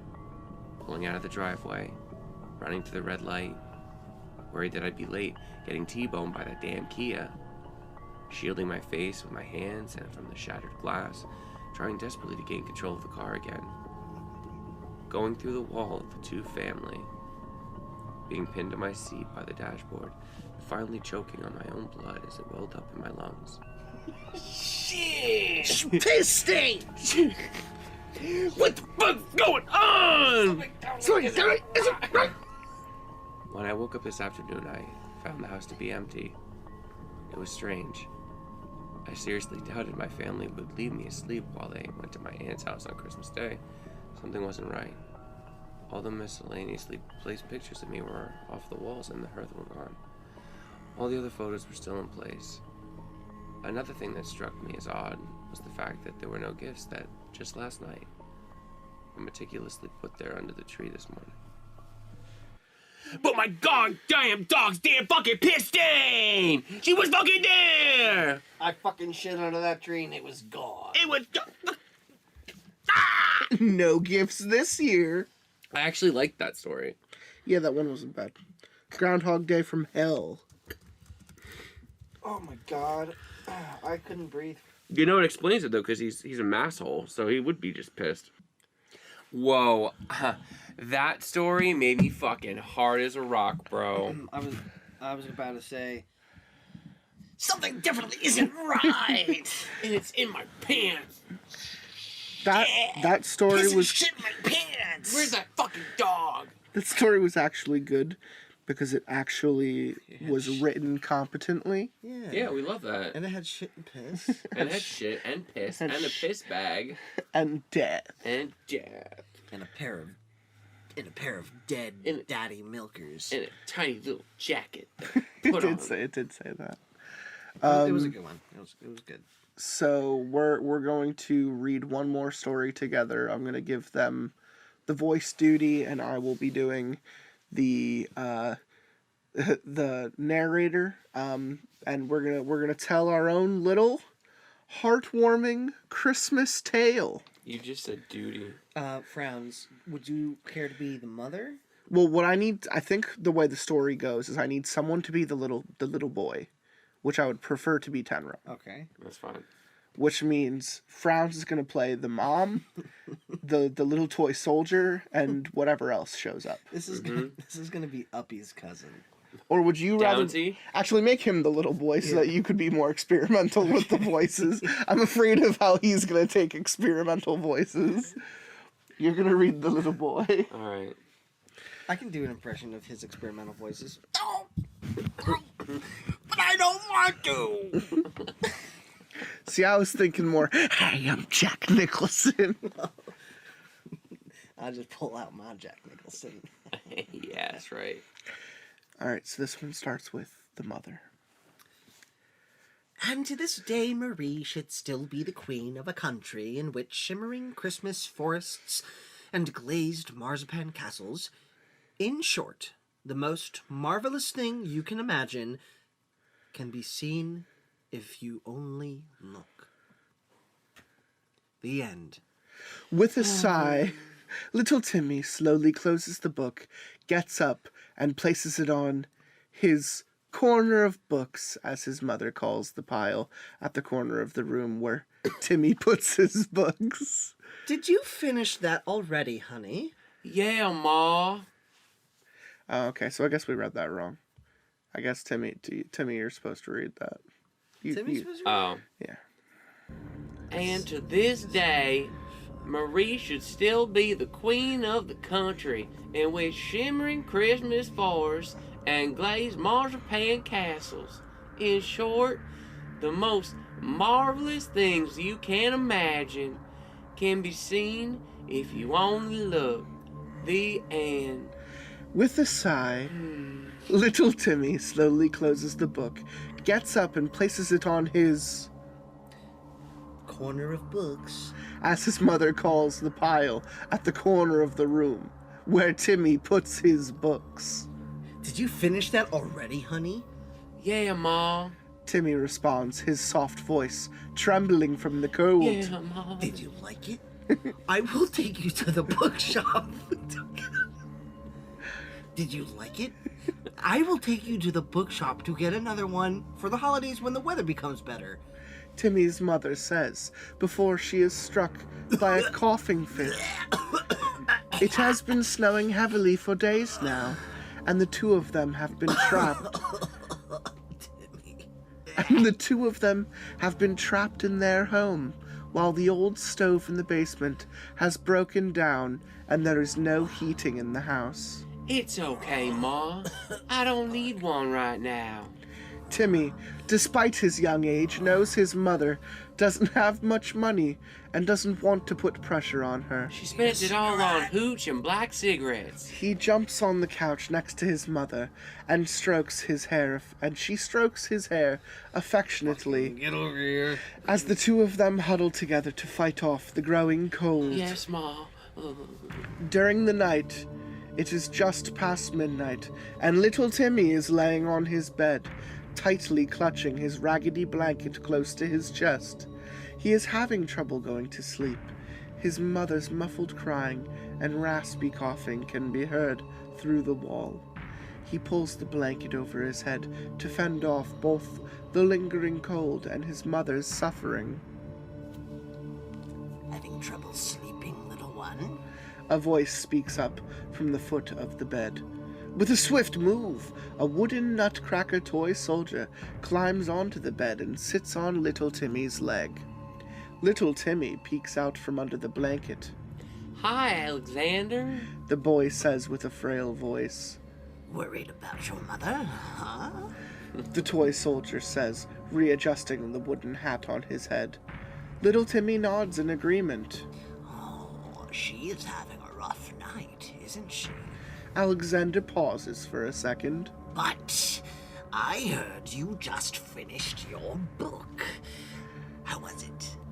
It was good. You are not in the mood for talking, eh? Alexander scratches off a wood chip from his knee. He looks sternly at little Timmy. Tell you what, lad. I will take care of this. I will go down at the basement and see what I can do about the stove. I want to help too. Little Timmy says, his voice stronger. That's the spirit, lad. Have a good night's sleep now. With that, Alexander takes a bow and jumps off the bed. Little Timmy is very glad he has Alexander. He is shy, sickly, and small in frame, and he doesn't have many he can call friends. Alexander is there for him ever since he can remember, taking care of him since he was young.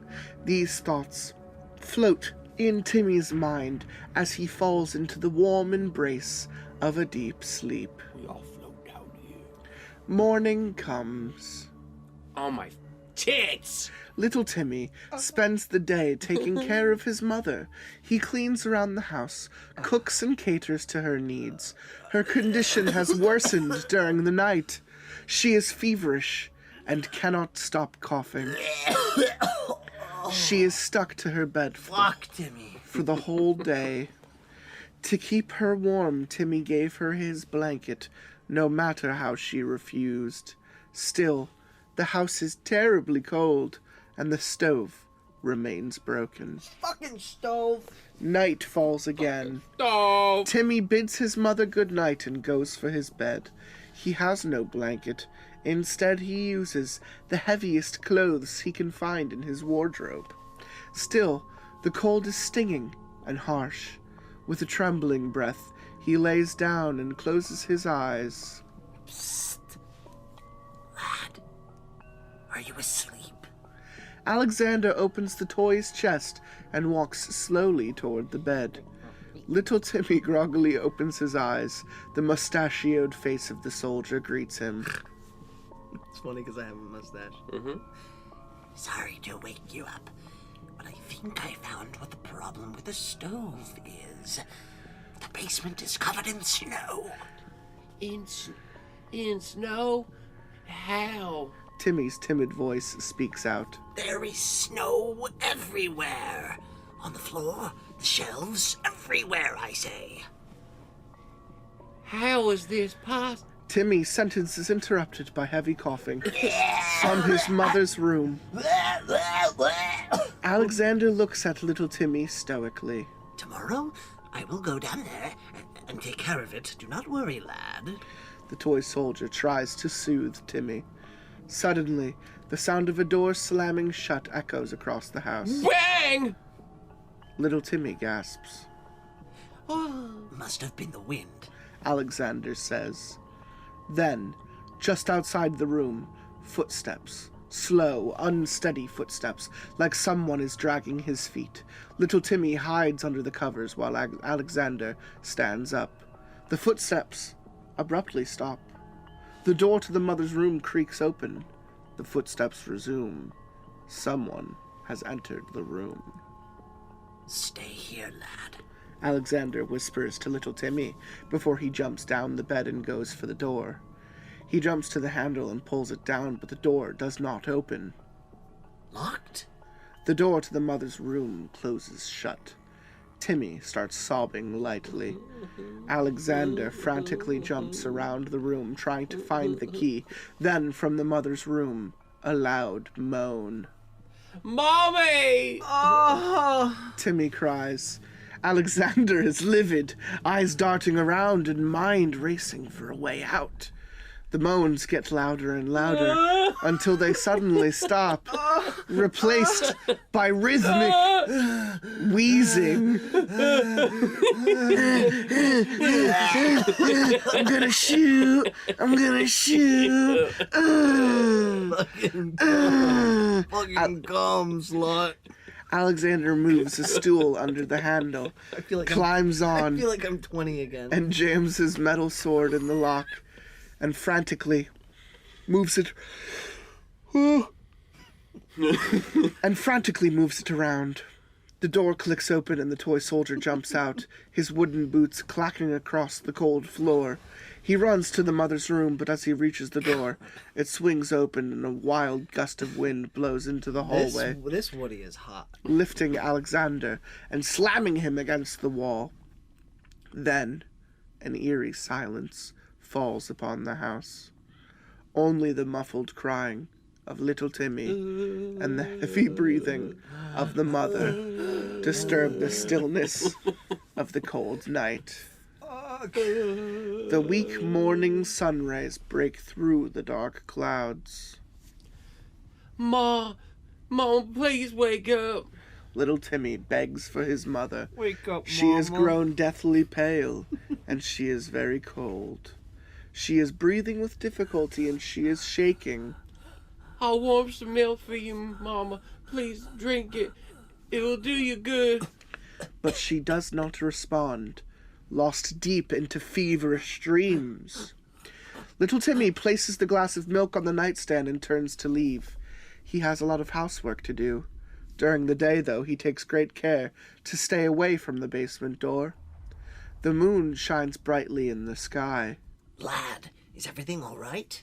Alexander jumps from the toy's chest and sits on the windowsill next to little Timmy, who has been staring out of the window for the past hour. Alexander's left hand is bruised, and its red paint is scratched off, while a button is missing from his torso from the scuffle last night. I gathered some wood and dried branches. I will light the old stove, and we will be warm again. What about the thing? Don't be scared, little Timmy. Alexander will take care of it. The toy soldier says with a warm smile. Anyway, I see you started writing the story you were telling me about. He says, pointing at the notebook by the nightstand. How's it going? This must be fun. It's great. I'm at the part where Jack sneaks into the Mouse King's castle to save Eliza. Oh, I am so eager to read it. Jack sounds like a very fine lad.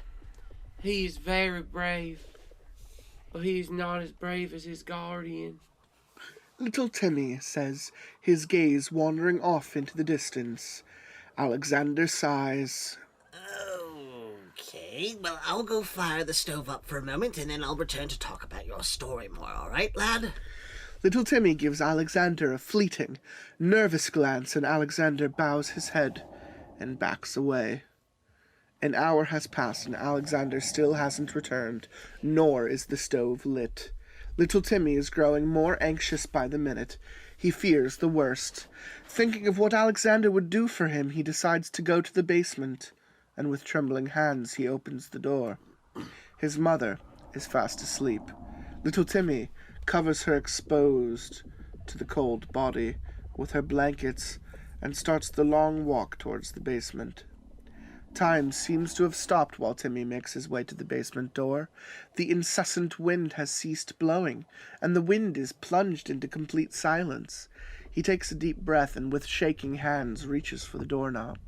The old door opens, the rusty hinges groaning under the weight of the metal door. The cold breath of the darkness below hits little Timmy in the face. For a moment, his will falters, but he steels himself and pushes his legs down the slippery stairs, the open, dark mouth of the basement below staring back into his little heart. Slowly, but steadily, little Timmy descends into the abyss. The further down he goes, the colder and darker it gets. Snow and ice have formed on the stairs. Then, Timmy reaches the floor of the basement. He gets on his toes to reach the light switch, but it is completely frozen and stuck in place. Darkness and cold envelops the little boy. In front of him stands the old stove, asleep and dormant. All the boxes and old shelves around it are just shadows in the dark. Alexander, though, is nowhere to be seen. Timidly, little Timmy takes a step forward. As soon as his foot lands, a gust of wind blows from the back of the basement, swirling snow and stuff around. Timmy covers himself as best as he can. When the ruckus stops, a tall, white silhouette stands in the middle of the room. The man-like creature is crouched over, its thin torso almost floating on its lean limbs. Its skin has a parch-like texture and breaks up here and there. The creature sniffs the air and turns toward Timmy. Its black eyes meet with his as the creature starts to move towards Timmy, who can only watch, paralyzed. Over here! Alexander's voice echoes in the basement, pulling Timmy out of his trance. Little Timmy follows his voice and finds the toy soldier hiding under a shelf, a pile of wood by his side. He is in a very dire state. His torso is cracked, wooden splinters spurting out from his body, and his right leg is severed from the knee down. To stand up, he is using a branch as a crutch. We don't have much time. You need to go and put the wood into the stove. That will drive the creature away and heat the house. I will distract him quickly. Alexander starts hopping to the other side of the room while little Timmy grabs the wood and branches and sneaks his way to the stove. Over here, you big snowflake! Alexander shouts at the creature, which turns and gallops towards him, its bony spine arched back in its sharp claws clicking on the floor. Little Timmy is halfway to the stove, but he slips, and the branches scatter across the floor with a loud noise. The creature stops in its track and turns to the small boy. It glances at the pile of wood on the floor, and then the stove. With a gritty laugh, it grabs the wood, which dissolves under its touch. It then moves closer to Timmy, who backs away as fast as he can. Alexander sprints as fast as his one leg allows, and gets between the creature and Timmy. Over my dead body! The soldier says, unsheathing his sword and staring down the vile beast. The beast falls on all fours and slowly prowls towards Alexander, who stands tall, its shoulder blades bobbing up and down. It stops right in front of the soldier and looks down on him, its black eyes examining the little thing that stands between it and its prey. Alexander assumes a defensive stance. The beast goes to move over him to little Timmy, uninterested in the soldier. Alexander strikes its arm with 2 quick slashes, and 2 red streaks splatter across the floor. The beast lets out an angry cry. The soldier moves back on the defensive and steadies himself. For little Timmy! Be strong! For little Timmy. He whispers under his breath. The beast lets out another bone-chilling cry and stands on its feet, and when it comes back down, it strikes Alexander, throwing him to the side. His head hits the hard wall, his hat splintering into 1,000 pieces, and his sword thrown way out of his reach.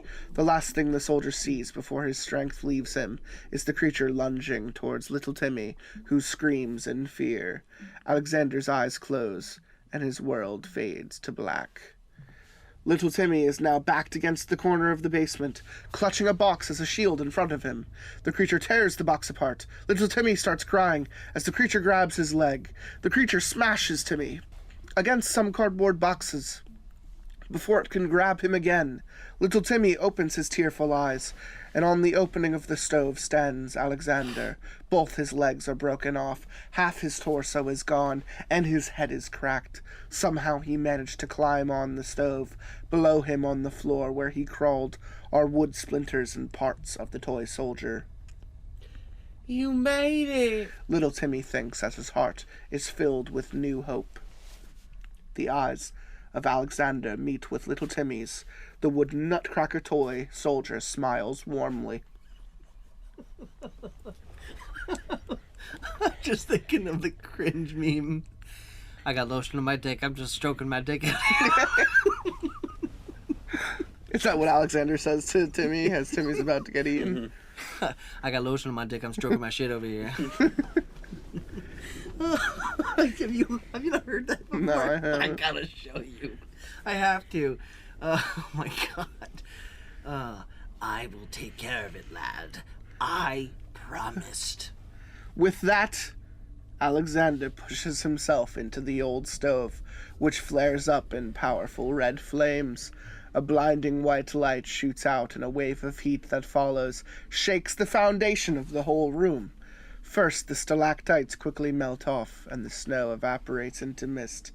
Then the wave engulfs the creature, its white skin catching fire like old parchment. It lets out a scream of agony, flames shooting out from its body. A big hole of fire opens up in its chest as it falls to its knees. It looks at its hands as they are burned off its body, shattering and evaporating upon hitting the floor. The creature finally vaporizes into a dark smoke. Only little Timmy now stands in the basement. After he collects himself, he shakily exits the basement. The house is now warm. He walks into his mother's room. The mother is sat upwards on the bed, calmly drinking the warm milk Timmy made her earlier. Little Timmy runs to her and gives her a hug.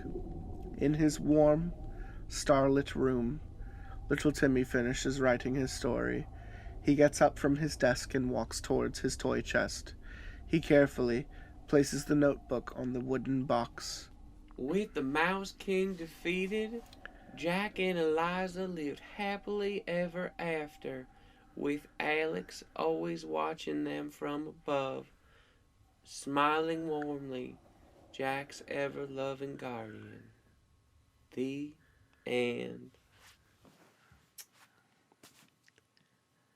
Wow. I just came. I'm over here stroking my dick. I got lotion on my dick right now. I'm just stroking my shit. I'm horny as fuck, man. I'm a freak, man. I think the best part of that is the George Floyd picture in the background. That's what Alexander says as his last words. Got lotion on my dick, man. I'm just stroking my shit. I'm horny as fuck. That's good. I liked that story in a classical Christmas kind of way, which is you know a nice way to end the episode. Yeah. All right. Oh, it was classic. So I was wrong. That was the 9th Christmas episode that we There was recorded, a moral lesson in there. Scary toys can be good. It wasn't a scary toy. It was a toy soldier that was protecting him. I made him sound terrifying. Yes, you did. I don't know why. Should have been played by Danny DeVito. Scary sounding people can be friends. That's what you learned today? Well, I'm hoping that other people learn that. I need friends. I got lotion in my dick. I'm over here stroking my shit. I'm so horny. I'm horny as fuck, man. Oh, God. E.T.A. Hoffman.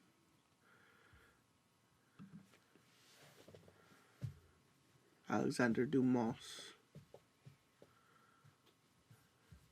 I was trying to see if there was any significance to those names because it sounds like the Timmy quote unquote in that story was meant to be writing the Nutcracker Suite. You know, the story of the soldier who helps the little kid, but Yeah. no significance there other than Alexander Dumas is supposed to be the author there. But you know, it's another Christmas episode down. Another Christmas tackled. It was a rip-roaring good time. Fucking. You did almost piss stain my couch. Mm-hmm. Not almost. Not almost. I'm over here with some. Yo, I got lotion on my dick. I'm over here stroking my shit. I'm horny as fuck right now. I'd want nothing more from you. Is piss lube? Oof. Now that's the question you all got to answer this Christmas. Goddamn chemical. At Christmas this year, I want you to gather around the table for dinner, and I want you to ask your family to their face, "Is piss lube?" I would love for you to ask your mom that, Captain. I would love for you to just look her dead in the refuse. eye. I Just be absolutely refuse. Hey, Mama Death. Can I use my piss as lube? Yo, I got piss on my dick. I'm over here stroking my shit. Oh, I'm fucking pissing and coming at the same time. That's not supposed to happen. I think I gotta go to the doctor. Oh, shit. God, you had me laughing harder than I've laughed in a long time. Oh, I'm glad I can entertain. I'm glad. Yeah, bud. Yeah. That's why Frowns is, OG. Yeah. It's funny is you're still recording. These are like words I would say after the recording because I'm such a good friend. Yeah, you know what? I appreciate it. And now it's going to be on here forever. Yeah. All right. So we're ending out the episode, which is something new that I've started ever since we've got patrons that actually give us money to do this show. And we have 3 people to thank on this episode. I want Tenron. Actually, no, Tenron. You're gonna thank this person right here. Can you see that? I see it. Can you see who I want you to thank? Hey, thank you, terrifying tortellini. her name.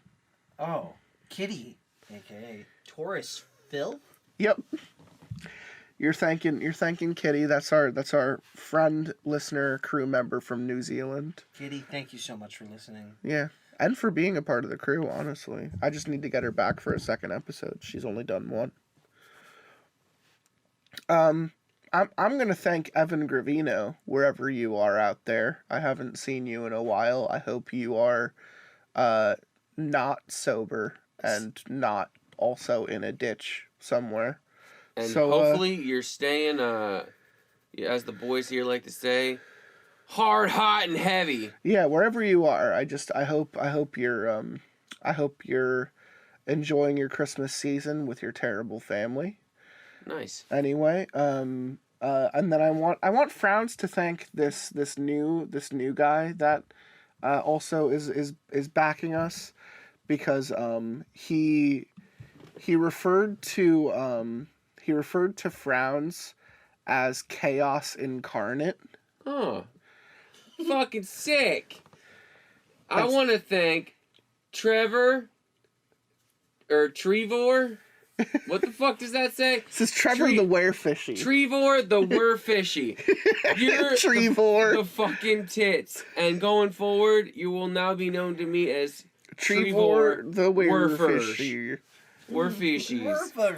We're for sure. It Trevor is, for sure. I'm going to say these names again because we failed at saying them No! correctly the first time. That's Kitty, a.k.a. Taurus Filth, Evan Gravino, and Trevor the Werefishy. Thank you all so much for being Patreon members. Consider this another thank you for this holiday season. You all are super hot and sexy. Thank you. We wouldn't Thank be... you. We wouldn't be... Thank you. I just want to thank you. I just want to fuck. I do want to thank you guys. I really hope that you guys got some lotion on your dick and stroking your shit. Right now! Right now! Honestly, Evan Gravino might be. You don't know. One hand on the left nip and the other hand stroking it. I mean, my phone number's out there. You leave me a voicemail, yo, I'm over here. And for $9.99 a month, There you you go. can have Frowns There he recording is. whatever you want for you, There he for your goes. masturbation pleasure. There he goes. There was man. something that I I wanted don't to care. suggest. Okay. Can we at some point in future episodes do Mad Libs? We have on other episodes already, but yes, we can. I'd like to do Mad Libs at some point. That's fair. That would be cool. I think that'd be funny. That's fair. I could.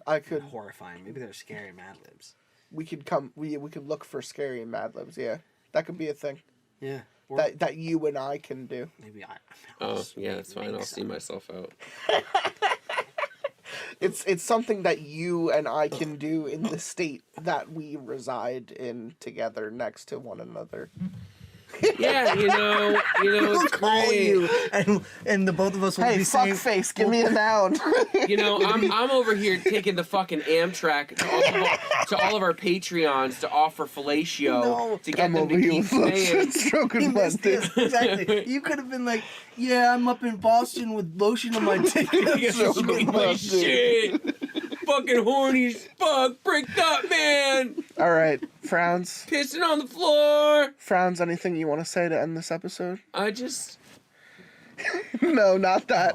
You're not saying that. No. I got something I can finish the Christmas All right, episode off of. Okay. I'll let him finish the episode. I sincerely want you... You haven't been on an episode in a while.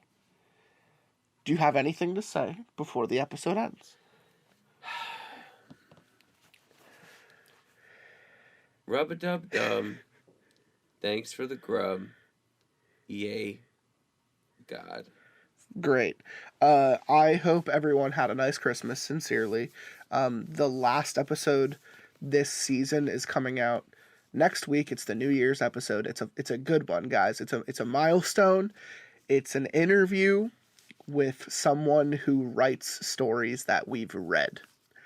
And it's the first time I've done something like that, so I hope everyone is prepared.